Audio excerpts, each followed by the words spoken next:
Genesis toxin on the crops to kill the larvae that destroy the cotton crops or the other crops. And that's different, because it's a toxin isolated from a naturally occurring bacterium and it washes away and it's not engineered into the plant. That's not genetic engineering. But now companies like Monsanto are genetically engineering the gene that codes for the toxin into the plant itself.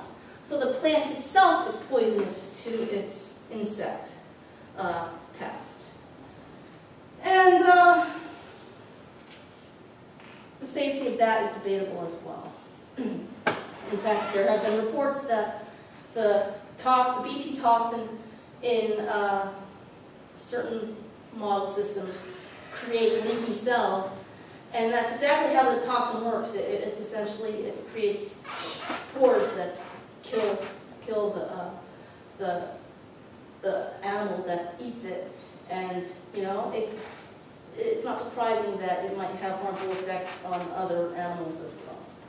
But I don't want to talk about the details because I haven't really investigated them fully. Oops.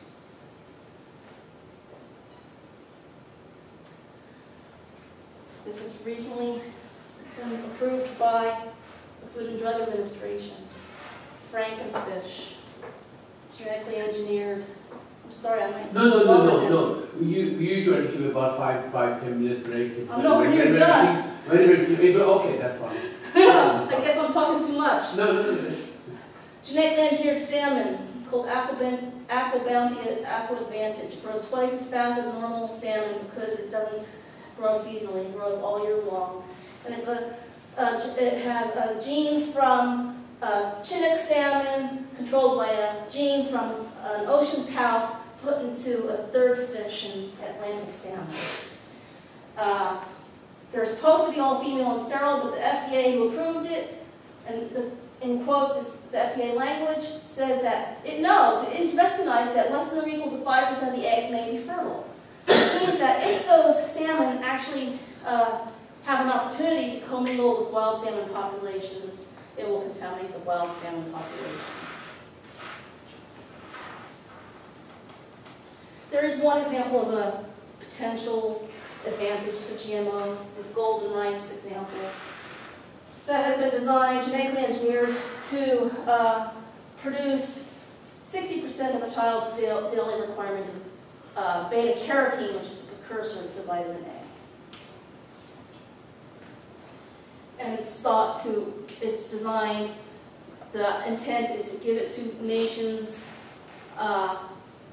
in an economic way, if not free, so that their youth, when they switch from the breast to gruel, gruel being their primary source of nourishment, rice doesn't normally have the vitamin A, and this will prevent vitamin A deficiencies, like India and China. Yeah, I was going to say, I heard some children, they don't have vitamin A, so they're literally going blind. Yeah, it's a really serious health concern, so this is a possible good side of genetic engineering of food to prevent vitamin A deficiencies like blindness.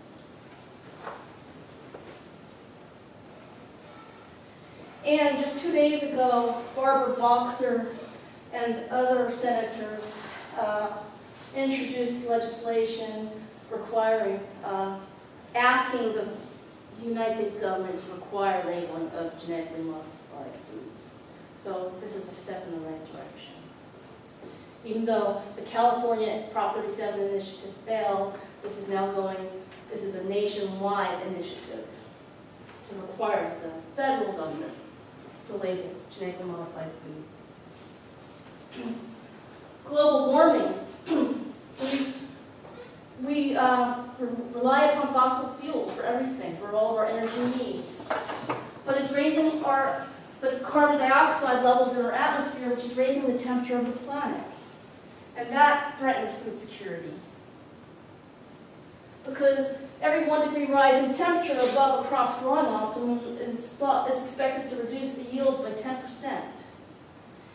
And they always report these crops of wheat, rice, and corn because those are what all the governments care about, because those are all the crops that have the maximum calories.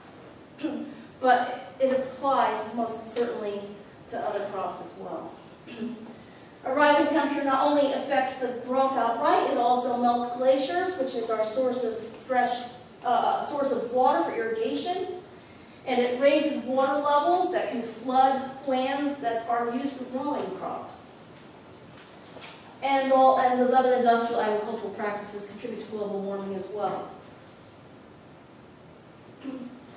Well, let's harness that sun so that it helps us rather than hurts us, right? If instead of relying upon fossil fuels, we try to use solar energy for our energy requirements, this would help us. And maybe we won't pass, it's projected that the year 2050 is also the do or die year for global warming. We need to do something about it. The sunlight hitting the Earth in 1 hour could power our world's economy for 1 year. So there's certainly enough of that energy there if we could convert to using it instead of using petrol, gasoline, and other energy sources that are polluting our atmosphere and are not renewable. And you might have heard the term biofuel, which is using crops to create energy. But that's not likely a good solution either, because we need the food to feed people, not to create energy, right?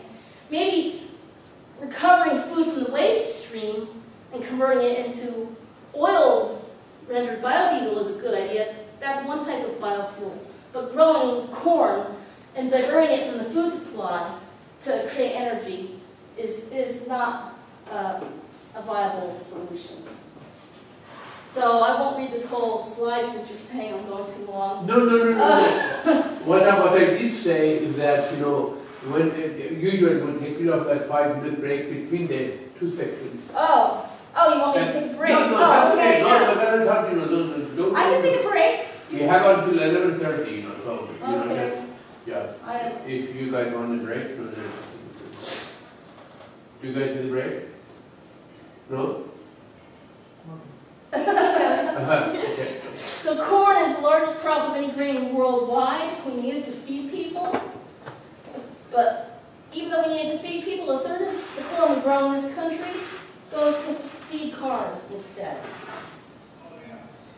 The amount of grain we used to feed cars in 2011 could have fed 400 million people instead. The grain to fill one 25-gallon SUV tank could feed one person for a year.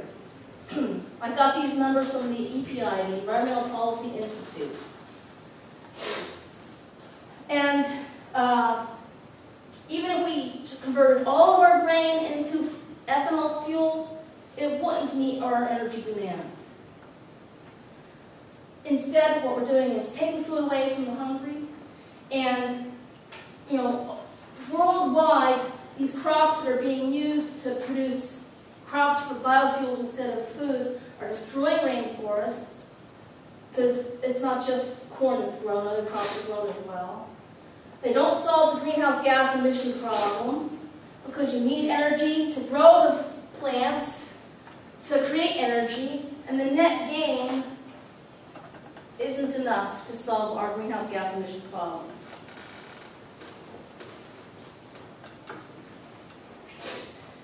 And so one possible solution to the greenhouse is to reduce the mile from food to fork.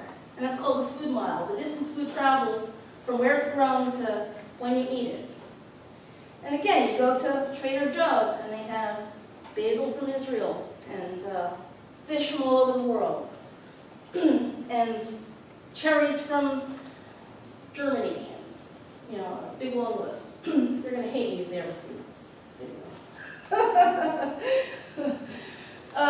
Now, the food mile is a controversial subject. It was introduced by this guy at the Sustainable Agriculture, Food and Environment Alliance. It's difficult to calculate the actual amount of energy consumed getting food from here to there. It's a complicated calculation. There are many different factors involved. But it just seems to make intuitive sense,